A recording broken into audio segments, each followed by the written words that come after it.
सिर्फ बर्फ नहीं जमी है बल्कि 210 साल पुराना सीमा विवाद भी जुड़ा हुआ है। लिपुलेख, काला पानी और लिम्पियाधुरा तीन नाम जिन्होंने भारत और नेपाल के रिश्तों में कई बार तनाव बढ़ा दिया।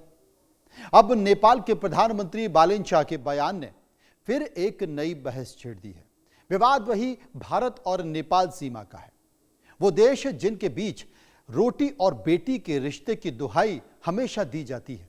भारत बड़ा भाई और नेपाल छोटा भाई माना जाता रहा है, लेकिन ऐसा क्या हुआ कि जेन ज़ी आंदोलन से निकले नेपाल के प्रधानमंत्री बालेनशाह ने भारत की जमीन को कब्जाने की बात कर दी। तो क्या है यह पूरा मामला? आज हम सिलसिलेवार तरीके से समझाएंगे पूरे विवाद का इतिहास, इस पर राजनीति का सच और क्या है झूठ वो भी समझाएंगे। बस आप देखते रहिए मेरे साथ समझिए.com।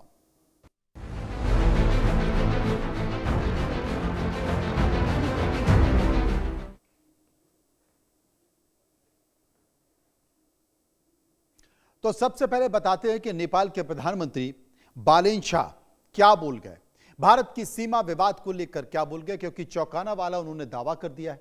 आपको जानकर हैरानी होगी, जो मुझे प्रधानमंत्री बनने के बाद ही पता चला कि दोनों तरफ से कब्जा सिर्फ भारत ने नहीं किया है, नेपाल की जमीन पर अतिक्रमण नहीं किया है, बल्कि नेपाल का भी अतिक्रमण है। नेपाल ने भी भारत के कई महत्वपूर्ण स्थानों को, क्षेत्रों को अपने कब्जे में लिया है। सच्चाई स्वीकारें, यह एक कड़वा सच है और यह बात किसी और ने नहीं बल्कि नेपाल के प्रधानमंत्री बालेनशाह ने कही है। बालेनशाह ने कहा है कि दोनों देशों को ऐतिहासिक तत्वों का ईमानदारी से अध्ययन करना चाहिए। दोस्ताना हल, अब समय आ गया है कि भारत और नेपाल एक दोस्ती की तरह साथ बैठें, इस पूरे मसले का हल निकालें। राजनयिक नोट है और नेपाल ने भारत को आधिकारिक कूटनीतिक नोटिस भी भेज दिया है। लिपुलेख समेत सीमा अतिक्रमण को लेकर यह नोट लिखकर भेजा है। भारत का जवाब कि हमें भारत सरकार का आधिकारिक जवाब भी मिल चुका है। इंटेलिजेंस की टीम दोनों देश की बातचीत करने पर सहमत हो गए हैं। इतिहासकारों, सर्वेक्षकों और जमीन विशेषज्ञों की मदद भी ली जाने की बात की जा रही है। इसके साथ साथ त्रिकोणीय विवाद भी बना हुआ था। चूंकि यह क्षेत्र भारत, नेपाल और चीन का ट्रांजैक्शन है, इसलिए हमने ब्रिटेन और चीन से भी चर्चा की है। यह कौन बोल रहा है? यह नेपाल के प्रधानमंत्री, जेन ज़ी आंदोलन से निकले नेपाल के प्रधानमंत्री बालेनशाह कह रहे हैं, जिनके बारे में यह जानकारी है कि हाल ही में वो भारत की यात्रा पर भी आने वाले हैं। भारत की यात्रा आने के बाद वो देश के प्रधानमंत्री नरेंद्र मोदी से भी मिलने वाले हैं। लेकिन बालेनशाह ने यह क्या कह दिया? अब तक तो चीन की तरफ से इस तरह का दावा किया जाता था, अब नेपाल भी यह कह रहा है कि भारत के कई महत्वपूर्ण स्थानों को हमने अपने कब्जे में ले लिया है।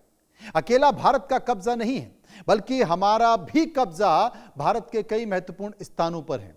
कौन से वो इलाके हैं जिन पर कब्जे की बात नेपाल कर रहा है? लिम्पियाधुरा, काला पानी और लिपुलेख, ये तीन ऐसे इलाके हैं जो विवाद का कारण भी रहे हैं और इन तीन इलाकों के कब्जे की बात कर रहा है। नेपाल जिन इलाकों के कब्जे की बात कर रहा है कि वो बिहार में कितना है, इसके साथ साथ बिहार के पश्चिमी जो चंपारण जिला है वहां पर लगभग 7100 एकड़ की बात कर रहा है। उत्तर प्रदेश में कितना, लखीमपुर खीरी, पीलीभीत और बहराइच के साथ साथ श्रावस्ती में भी करीब 500 एकड़ की बात की जा रही है। उत्तराखंड में कितनी की जा रही है? चंपावत जिले में करीब 12.4 एकड़ की बात की जा रही है। लेकिन आपको बता दें कि भारत के सशस्त्र सीमा बल यानी कि बीएसएफ ने नेपाल के भारतीय जमीन पर कब्जे को लेकर 2010 से लेकर अब तक कई बार केंद्रीय गृह मंत्रालय को रिपोर्ट भी भेज दी है। लगातार कम्युनिकेशन बीएसएफ और गृह मंत्रालय के बीच चल रहा है, लेकिन प्रशासनिक और व्यवहारिक रूप से अगर देखा जाए तो यह क्षेत्र भारत के उत्तराखंड राज्य के पिथौरागढ़ जिले का हिस्सा है और भारत के पूर्णतः नियंत्रण में आता है। हालांकि इन तीनों जगहों को लेकर मुख्य विवाद भारत और नेपाल के बीच लगातार पहले से रहा है, लेकिन चीन के साथ व्यापार और सामरिक सुरक्षा के लिहाज से यह भारत के लिए बेहद संवेदनशील क्षेत्र माना जाता है। इस विवाद की जड़ असल में 1816 की है। मैं आपको 1816 में लिए चलता हूं और 1816 में एक संधि हुई थी, उसे सुगोली संधि के तौर पर माना जाता है, जिसमें काली नदी, जिसे महाकाली भी कहा जाता है, इसे भारत और नेपाल की सीमा माना गया। दोनों देश एक नदी के उद्गम स्थल को अलग अलग मानते हैं, जिससे यह विवाद पैदा हो गया है। लिम्पियाधुरा, कालापानी, लिपुलेख और लिम्पियाधुरा उत्तराखंड के पिथौरागढ़ जिले का एक हिस्सा है, जिससे सबसे उत्तर पश्चिम जो छोर है, उस उत्तर पश्चिम क्षेत्र पर स्थित एक ऊंचा पहाड़ है। यह धाराचूला तहसील के अंतर्गत आता है। लिम्पियाधुरा में जो विवाद की वजह है, यह भी समझना होगा। असल में नेपाल जो दावा करता है कि जो काली नदी है, काली नदी का जो असली उद्गम स्थल है, उस उद्गम स्थल पर नेपाल का दावा है कि भाई ये हमारे हिस्से में आता है। लिम्पियाधुरा की जो पहाड़ियों से निकलने वाली धारा है, वो बड़ी महत्वपूर्ण है, इसलिए नेपाल इसके पूर्व के पूरे इलाके को नेपाल का हिस्सा मानता है। इसमें काला पानी और लिपुलेख भी शामिल हो जाते हैं। अब नेपाल इस कूटनीतिक सीमा यानी कि दार्चुला जिला कहते हैं, दार्चुला जिला माना जाता है। भारत का यह कहना है कि भाई मुख्य काली नदी का जो उद्गम स्थल है, वो उद्गम यहां पर नहीं है, बल्कि काला पानी के पास से होता हुआ जाता है। काला पानी लगभग 35 वर्ग किलोमीटर का एक निर्जन घाटी क्षेत्र है। उत्तराखंड के पिथौरागढ़ जिले में जो चीन यानी कि जो तिब्बत की सीमा है, तिब्बत की सीमा के ठीक पास यहां काली माता का एक प्राचीन मंदिर है, और जो काली माता का प्राचीन मंदिर है, यहीं से काली नदी बहती है। सामरिक महत्व यह भी कहता है कि 1962 का युद्ध जब हुआ था चीन के साथ, तो 1962 के युद्ध के बाद से ही यहां भारत की आईटीबीपी जो जवान हैं, वो यहां पर तैनात कर दिए गए हैं। सुरक्षा के लिहाज से बेहद महत्वपूर्ण पोस्ट मानी जाती है, इसलिए यहां पर आईटीबीपी को लगाया गया है। अब यहां से चीन की गतिविधियों पर भारत सीधी नजर रख सकता है। अब नेपाल क्या कह रहा है, नेपाल क्या दावा कर रहा है? नेपाल इसे अपने सुदूर पश्चिम प्रांत का हिस्सा बताता है। मतलब भारत की सीमा है, भारत की आईटीबीपी खड़ी हुई है, भारत कहती है यहाँ प्राचीन काली मंदिर है और ये हमारा क्षेत्र है, लेकिन नेपाल कहता है कि नहीं साहब, ये तो मेरा क्षेत्र है, और भारत की आईटीबीपी गलत खड़ी हुई है। अब जो लिपुलेख है, लिपुलेख हिमालय का बेहद प्रसिद्ध और रणनीतिक पहाड़ी इसे कही जाती है, रणनीतिक पहाड़ी दर्रा इसे कहा जाता है, क्योंकि जो काला पानी है, काला पानी घाटी के ऊपर लगभग 17,000 फीट की जो ऊंचाई है, उस ऊंचाई पर भारत यानी कि उत्तराखंड का जो हिस्सा है और तिब्बत को आसपास से जोड़ देता है। धार्मिक और व्यापारिक महत्व से लिपुलेख दर्रा भारत से कैलाश मानसरोवर यात्रा के लिए बहुत जरूरी है, और सबसे छोटा और सुगम पारंपरिक रास्ता इसे माना जाता है। सबसे मुफीद, सबसे अच्छा रास्ता मानसरोवर के लिए यही माना जाता है। भारत और चीन के बीच जो सीमा व्यापार है, उसका इस्तेमाल करने के लिए भी इसका उपयोग किया जाता है। और ताजा विवाद, भारत ने जो धारचूला से लिपुलेख दर्रे तक एक पक्की सड़क बना दी है। मैं आपको यह भी बता दूं कि भारत की सरकार ने जितने भी बॉर्डर हैं, वहां पर पूरी पक्की सड़कें बना दी हैं। काली रिकांडो की सड़कें बना दी हैं, डाबर की सड़कें बना दी हैं। तो जो लिपुलेख दर्रे तक भारत की सरकार ने सीधी पक्की सड़क बना दी है। नेपाल ने इसका कड़ा विरोध किया कि भाई आप यहां पर सड़क नहीं बना सकते, ये गलत है, ये हमारा हिस्सा है। नेपाल ने कहा कि उसकी सहमति के बिना चीन सीमा तक आपने सड़क कैसे बना दी। भारत का स्टैंड था कि भाई ये सड़क भारतीय संप्रभुता वाले क्षेत्र के लिए बनी है और यह भारत का हिस्सा है, इसलिए भारत ने सड़क बनाई है। सड़क क्यों बनाई है कि हालात आप देख ही रहे हैं, चीन कितना चिढ़ रहा है, लगातार हरकतें करता रहता है, बांग्लादेश से भी हरकतें हो रही हैं। तो सीमा पर तत्काल फोर्स पहुंच सके, वाहन सेना के पहुंच सके, तमाम जरूरी संसाधन पहुंच सके, सैनिकों तक रसद पहुंच सके, इसके लिए सीमा पर धड़ाधड़ रोड बनाई जा रही। अब आपको यह भी बता दूं, जिसका नेपाल विरोध कर रहा है, आपको यह भी बता दूं कि चीन और ब्रिटेन का जिक्र इस पूरे मामले में हो क्यों रहा है, क्योंकि मैं आपको नक्शा भी दिखा रहा हूं। उस नक्शे के तौर पर आप देखते जाइए, लिम्पियाधुरा दिखाई दे रहा है, लिपुलेख दिखाई दे रहा है, काला पानी दिखाई दे रहा है, यही विवाद का इलाका है। अब जब पूरी बात हो रही है तो इसमें चीन और ब्रिटेन कहां से आ गया, आप क्यों कहेंगे, इसका जिक्र क्यों हो गया? असल में नेपाल के प्रधानमंत्री बालेन शाह द्वारा भारत और नेपाल दोनों द्वारा एक दूसरे की जमीन कब्जाने के बयान के बाद उन्होंने इस मामले में चीन और ब्रिटेन का जिक्र कर दिया था। बालेन शाह ने यह साफ किया कि उन्होंने इस सीमा विवाद को लेकर ब्रिटेन की सरकार से भी संपर्क किया है और उनसे इस मामले में रुचि लेने को कहा है। प्रधानमंत्री बालेन शाह ने कहा है कि भारत नेपाल के बीच जो सीमा विवाद है वो कालापानी लिपुलेख लिम्पियाधुरा उस दौर का है जब यहां पर अंग्रेजों का शासन होता था और 1816 में, उस समय जब अंग्रेजों का शासन होता था, तब 1816 में एक संधि हुई थी। उस संधि का नाम है सुगौली संधि। ब्रिटिश ईस्ट इंडिया यानी कि जो अंग्रेज आए थे भारत पर राज करने के लिए, ब्रिटिश ईस्ट इंडिया कंपनी और नेपाल के राजा दोनों के बीच एक सहमति हुई थी। बालेन शाह का यह मानना है, इस सहमति को, इस संधि को लेकर बालेन शाह इस संधि को लेकर यह मान रहे हैं कि चूंकि ब्रिटिश और भारत ने ही इस इलाके को बिना पूरी तरह से सीमांकन किए हुए, सीमांकन मतलब नापते हुए छोड़ दिया था, मतलब सीमांकन किया और छोड़ दिया। इसीलिए ब्रिटेन के ऐतिहासिक दस्तावेज और नक्शों के आधार पर यह स्पष्ट करना जरूरी है कि इस प्रक्रिया में ब्रिटेन आए और हमारी मदद करे। प्रधानमंत्री बालेन शाह ने यह कहा कि नेपाल सरकार ने इस पूरे मामले को चीन के सामने भी रख दिया और ऐसे नहीं कहा कि बस ऐसे फोन पर बात कर दी चलते चलते, बाकायदा उन्होंने ऑफिशियल तौर पर इसके लिए लेटर लिख दिया, बहुत सारे पत्र लिख दिए चीन की सरकार को कि विवादित जो क्षेत्र है वो भारत, नेपाल और चीन यानी कि तिब्बत के बिल्कुल कोने पर लगा हुआ है। इसे ट्राई जंक्शन उन्होंने कह दिया है। भारत और चीन ने लिपुलेख दर्रे के रास्ते कैलाश मानसरोवर यात्रा को फिर से शुरू करने का फैसला लिया था। पहले बीच में बंद हो गई थी, फिर आपने देखा कि अब ये फिर से यात्रा शुरू करने पर सहमति बन गई है। इस यात्रा को लेकर नेपाल ने विरोध कर दिया। नेपाल ने कड़ा ऐतराज जता दिया है। नेपाल का यह कहना है कि यह त्रिकोणीय क्षेत्र है, इसलिए चीन को भी इस विवाद और बातचीत के दायरे में शामिल रखना होगा क्योंकि यह उसकी सीमा से सटा हुआ इलाका है। नेपाल, मुझे लगता है कि नेपाल की एक बड़ी संख्या भारत में है और भारत में जिस तरीके से वो रहते हैं, भारत को अपना घर समझते हैं, भारत में जिस तरीके से उनको नेपाल में रोजगार नहीं है, लेकिन नेपाल की बड़ी आबादी भारत आकर रोजगार में नौकरी कर रही है, यहाँ उनके घर हैं, वो ये समझते ही नहीं है कि हम किसी दूसरे देश में हैं। उस नेपाल से जो रोटी बेटी का रिश्ता भारत और नेपाल के बीच में है, उस नेपाल से भारत विरोधी संकेत आना शुरू हो गए।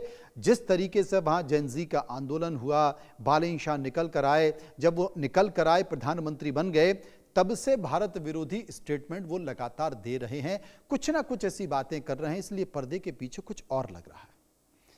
असल में नेपाल के प्रधानमंत्री ने भले ही इन दोनों देशों से बात करने या उन्हें शामिल करने का दावा कर दिया हो, लेकिन इस मामले पर वैश्विक स्तर पर स्थिति व्यवहारिक रूप से बिल्कुल अलग है। ब्रिटेन ऐतिहासिक तौर पर ऐसे मामलों को द्विपक्षीय मानता है, भारत भी मानता है और उसका यह रुख रहा है कि भारत और नेपाल अपने आपसी मामलों को 1816 की संधि जो हुई थी, उस संधि के जितने भी दस्तावेज हैं, उन दस्तावेजों के आधार पर दोनों देश बैठें और इसको सुलझाएं। ब्रिटेन खुद को सीधे तौर पर इस जमीनी विवाद में मध्यस्थता के तौर पर नहीं देखता है। उसने कहा भाई तुम दोनों को आपस में जो करना है वो करो, मैं इस पचड़े में नहीं पड़ूंगा। चीन इस मुद्दे पर क्या कर रहा है? चीन इस मुद्दे पर फूंक फूंक कर कदम रखता जा रहा है। वो नेपाल के साथ अपने राजनीतिक संबंध और मजबूत करना चाहता है, लेकिन लिपुलेख के जरिए व्यापार और तीर्थ यात्रा के लिए वो भारत के साथ भी समझौता कर चुका है। चीन ने हमेशा आधिकारिक तौर पर यही कहा है कि भारत और नेपाल को अपने सीमा विवाद दोस्ताना बातचीत के जरिए हल करना चाहिए, क्योंकि अगर भारत और नेपाल के बीच में वो पड़ेगा तो फिर भारत भी चीन के साथ जितने भी सीमा विवाद चल रहे हैं, चाहे ताइवान को लेकर, तो भारत वहां भी फिर कूद जाएगा। इसलिए चीन बहुत संभल कर चल रहा है और चीन इसलिए भी संभल कर चल रहा है कि जो काम चीन करना चाहता है वो काम खुद नेपाल के प्रधानमंत्री बालेन शाह कर रहे हैं, तो मुझे सीधा आने की क्या जरूरत है? मैं जिनपिंग बालेन शाह के कंधे पर रख के ही बंदूक चला रहे हैं। हो सकता है कि पर्दे के पीछे से खेल वही खोल रहे हो। अब आपको बताते हैं कि नेपाल के प्रधानमंत्री के बयान पर भारत ने नेपाल के पूर्व राजदूत नीलांबर आचार्य ने क्या कहा। नेपाल में भारतीय क्षेत्र पर अतिक्रमण का मामला, उन्होंने क्या कहा कि भाई अतिक्रमण की कोई जानकारी मेरे पास नहीं है। दोनों देशों के बीच 97% जो सीमा विवाद है वो सुलझ चुके हैं। कुछ इलाकों में किसानों वाली घटना जरूर संभव है कि एक किसान थोड़ा सा आगे बढ़ा दे रहा है, एक किसान पीछे कर ले रहा है, एक दूसरे देशों के बीच जमीन के इस्तेमाल की घटनाएं संभव हो सकती है। बहुत ऐसा लंबा क्षेत्र नहीं है जिस पर इतना बवाल हो रहा है, लेकिन बयान तो दे दिया। नेपाल के प्रधानमंत्री बालेन शाह के द्वारा संसद में यह बयान दिया, कहीं और बयान नहीं दिया कि चलता हुआ रैली में दे दिया। यह बाकायदा नेपाल की संसद में उन्होंने बयान दिया है और यह नेपाल की संसद में उन्होंने कहा कि नेपाल में भी भारतीय जमीन पर कब्जा किया है। नेपाल की घरेलू राजनीति में इस बयान के बाद भूचाल आ गया। विपक्ष ने सीधे तौर पर प्रधानमंत्री को चुनौती दे दी है कि वे संसद के सामने इसके पुख्ता ऐतिहासिक दस्तावेज रखें, सबूत रखें। नेपाल ने भारत की कौन सी जमीन पर कब्जा किया है। उन्होंने कहा कि बिना सबूत के ऐसा बयान देकर प्रधानमंत्री ने सीमा विवाद पर भारत के सामने नेपाल के पक्ष को कमजोर कर दिया है। बालेन के बयान के बाद भूचाल आ गया है। नेपाल विपक्ष में लगातार उनके खिलाफ अब विरोध प्रदर्शन कर रहा है क्योंकि देश हित के खिलाफ और बचकाना बयान दिया गया है। बयान विपक्ष के सांसद ने नेपाली कांग्रेस के कड़ा रुख अपनाया है और CUN यानी कि UML का कड़ा रुख है। पूर्व विदेश मंत्रियों ने कड़ा रुख अपना दिया है। वहीं संसदीय रिकॉर्ड से बयान हटाने की भी मांग करती है। नेपाली कांग्रेस की बासना थापा और रमेश मल्ला का हंगामा हुआ है। विपक्ष ने माफी की मांग कर दी है।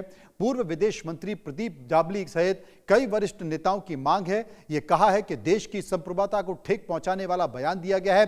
पूर्व राजनयिकों ने भी बालेन की आलोचना की है। नेपाल ने कभी भारत की जमीन कब्जाई है, ऐसा कोई रिकॉर्ड नहीं है। असल में बालेन शाह जब प्रधानमंत्री बने तो उनके ऊपर दबाव पड़ा कि भाई बहुत सारी जमीन भारत ने दबा ली है, आप उसको छुड़वाने का प्रयास कीजिए। तो उन्होंने कह दिया कि अगर भारत ने हमारी जमीन कब्जा ली है तो हमने भी भारत की बहुत सारी जमीन कब्जा ली है। अब नेपाल के जितने भी पॉलिटिकल लीडर है वो कहते हैं कि इससे नेपाल का जो मुद्दा था वो कमजोर हो गया, आपने भारत को मौका दे दिया। अब इसी को लेकर वहां पर बवाल चल रहा। लेकिन प्रधानमंत्री के बयान के बाद, बालेन शाह के बयान के बाद नेपाल और भारत के बीच जो कूटनीतिक तनाव है वो बढ़ गया है।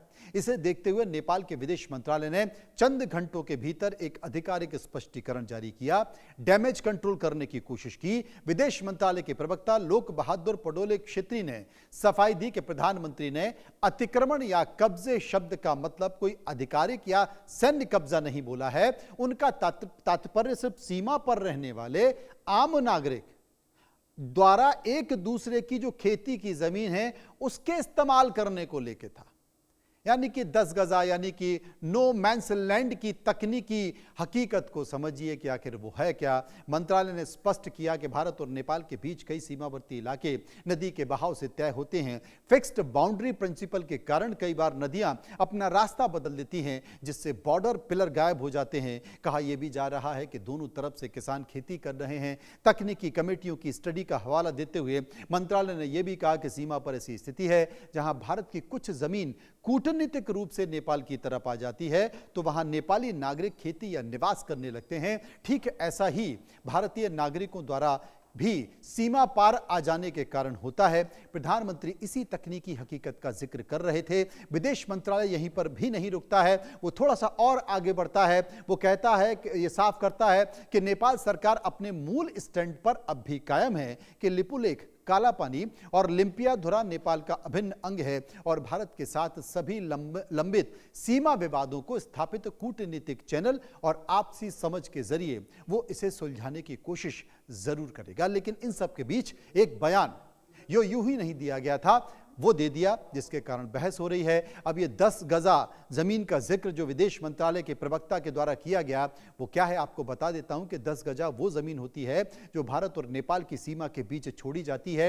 ये जमीन ना भारत की मानी जाती है ना नेपाल की मानी जाती है। इसका जो मकसद होता है वो दोनों देशों के बीच सीमा बनाए रखना होता है। आमतौर पर सीमा के कारण दोनों तरफ कुछ मीटर चौड़ी पट्टी भी होती है। भारत और नेपाल सीमा पर सीमा पिलरों के दोनों तरफ लगभग 10-10 गज की खाली जमीन छोड़ी जाती है। ये जमीन सीमा की पहचान और रखरखाव के लिए रखी है। इसी कारण इस पट्टी को 10 गजा कहा जाता है। समय के साथ 10 गजा शब्द का इस्तेमाल सीमा के बीच की खाली पट्टी के लिए होता है। लेकिन सबसे बड़ी बात है, जिस तरीके से जो जो सीमा विवाद है उसकी चौड़ाई की बात की जा रही है, जो कि 10 गजा ना हो, कम भी हो सकती है, ज़्यादा भी हो सकती है। कई जगहों पर तो लोगों ने इस खाली ज़मीन पर खेती भी करना शुरू कर दिया है। बहुत सारे ऐसे किसान होते हैं, वो यहाँ पर घर भी बना चुके हैं। इसे 10 गजा पर अतिक्रमण कहा जाता है। क्रॉस बॉर्डर ऑक्यूपेशन का मतलब यही होता है कि सीमा के पास रहने वाले कुछ लोगों की ज़मीन एक देश में है, लेकिन उसका उपयोग दूसरे देश के लोग कर रहे हैं। और इसीलिए विदेश मंत्रालय के प्रवक्ता ने जो बयान दिया है वो इसे सफाई के तौर पर बयान माना गया है। और उन्होंने कहा था कि प्रधानमंत्री के कहने का मतलब वो नहीं था जो किया जा रहा है, जिसे विपक्ष मुद्दा बना रहा है। वो विवाद सिर्फ 10 गजा जमीन के अतिक्रमण का था, लेकिन ये पूरा सीमा विवाद 210 साल पुराना है। भारत नेपाल के बीच बहने वाली काली नदी के जरिए सीमा का निर्धारण 1816 में सुगौली समझौते के तहत निर्धारण हुआ था। काली नदी के पश्चिम इलाके को भारत माना गया, वहीं पूर्वी इलाके को नेपाल का हिस्सा माना गया। लेकिन पहाड़ी नदी होने के चलते इसकी दो धाराएं हैं जो आगे जाकर एक हो जाती हैं, मिल जाती हैं। भारत का पूर्वी धारा को काली नदी का उद्गम स्थल भी माना जाता है, वहीं नेपाल पश्चिम धारा को नदी के रास्ते में हर साल कुछ ना कुछ बदलाव होता रहता है। इसलिए भी सीमा के सटीक निर्धारण में दिक्कत होती है। लेकिन वही दिक्कत वो बड़ी समस्या ना बन जाए, मूल कारण ना बन जाए। भारत के लिए बहुत ज़रूरी रणनीतिक क्षेत्र है। उत्तराखंड के पिथौरागढ़ में ये मौजूद है, जहाँ पर काला पानी भारत के लिए रणनीतिक तौर पर बेहद अहम माना जाता है, क्योंकि मानसरोवर के लिए जो तीर्थ यात्रा है मानसरोवर की, वो तीर्थ यात्रा लिपुलेख दर्रे से होकर ही गुजरती है। और यहीं से चीनी सेना पर भी नज़र रखना आसान होता है। इसलिए चीन इसे लेकर नेपाल को उकसाता रहता है। 1962 के युद्ध के बाद लिपुलेख दर्रा बंद कर दिया गया था। हालांकि 2015 में भारत और चीन समझौते के बाद इसे दोबारा खोलने पर सहमत हुआ। इसे 2020 में भारत ने कैलाश मानसरोवर यात्रा को आसान बनाने की कोशिश की। पिथौरागढ़ से लेकर लिपुलेख दर्रे तक 80 किलोमीटर की सड़क भी बना दी गई। जून 2020 में नेपाल की संसद ने एक नक्शा भी मंजूर किया। इसमें इन दोनों को नेपाल का हिस्सा बताया गया। उस वक्त भी भारत ने दावा किया था कि नेपाल जो दावा कर रहा है वो ऐतिहासिक तथ्यों और सबूतों पर आधारित नहीं है, इसे स्वीकार नहीं किया जा सकता है। और नेपाल ने जो नक्शे में इस इलाके को लिया है उसे नक्शा सुधारना चाहिए। लेकिन यह भी समझने की जरूरत है कि भारत और नेपाल के बीच जो ऐतिहासिक रिश्ते रहे हैं वो रोटी बेटी के रहे हैं। दोनों देशों के बीच खुली सीमाएं हैं, इसलिए रोटी बेटी का रिश्ता कहा जाता है। लेकिन हिमालय के कुछ इलाकों में अब तनाव बढ़ रहा है। रोटी बेटी का रिश्ता, भारत नेपाल सीमा लगभग 1751 किलोमीटर की खुली सीमा है। दोनों देश आपस में सहमति से रखते हैं। लाखों नेपाली भारत में काम करते हैं। यहां तक कि भारतीय सेना में भी गोरखा रेजिमेंट दोनों रिश्तों का प्रतीक है। व्यापार और धार्मिक संबंध बेहद पुराने हैं, लेकिन बावजूद इसके बालेन शाह अगर इस तरह का जिक्र कर रहे हैं तो यह नेपाल के लिए ठीक नहीं है। विवाद की जड़ असल में 19वीं सदी में आती है, तब जब अंग्रेज और नेपाल आमने सामने थे।